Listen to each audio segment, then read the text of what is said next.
রবিবার আগরতলা জিআরপি থানার police NDPS মামলার সঙ্গে জড়িত থাকার অভিযোগে আরো 4 জন প্যান্ট্রি বয়কে রেল স্টেশন থেকেই গ্রেপ্তার করেছে। জিআরপি থানার ওসি তাপস দাস জানান, এদিন সন্ধ্যার দিকেই তারা মিলিতভাবে দূরপাল্লার ট্রেন করে গাঁজা নিয়ে বহিরাজ্যে যেত।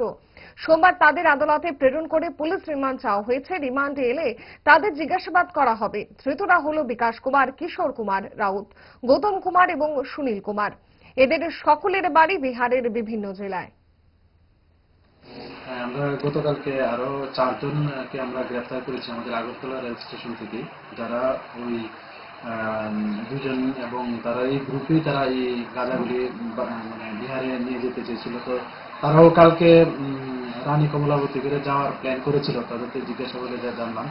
তো তারা 4 জনের মধ্যে হলেন বিকাশ কুমার একজন, যিনি লকাসরাই ডিস্ট্রিক্টের বাসিন্দা বিহার, এবং আরেকজন হলেন কিষান কুমার রাউত, উনি মুঙ্গের ডিস্ট্রিক্ট বিহার, আরেকজন গৌতম কুমার, উনি বাগেশ্বরাই, এবং সুশীল কুমার বাগেশ্বরাই ডিস্ট্রিক্ট। তারা প্রত্যেকেই বিহারের বাসিন্দা। তো তাদেরকে আজকে আমরা মহামান্য আদালতে প্রেরণ করেছি এবং পুলিশ রিমান্ড চেয়েছি।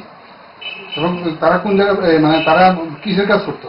তারা অ্যাকচুয়ালি যে দেওঘর এক্সপ্রেস ছিল, এটার মধ্যে তারা পেন্ট্রি বয় হিসেবে কাজ করতো, যে যা মোবাইল ক্যাটার হিসেবে তারা বিভিন্ন মানে খাওয়া টাওয়া এগুলি সার্ভ করতো। এবং তাদেরকে কি আজকে রিমান্ড চাওয়া হবে? হ্যাঁ, তাদেরকে রিমান্ড চাওয়া হয়েছে।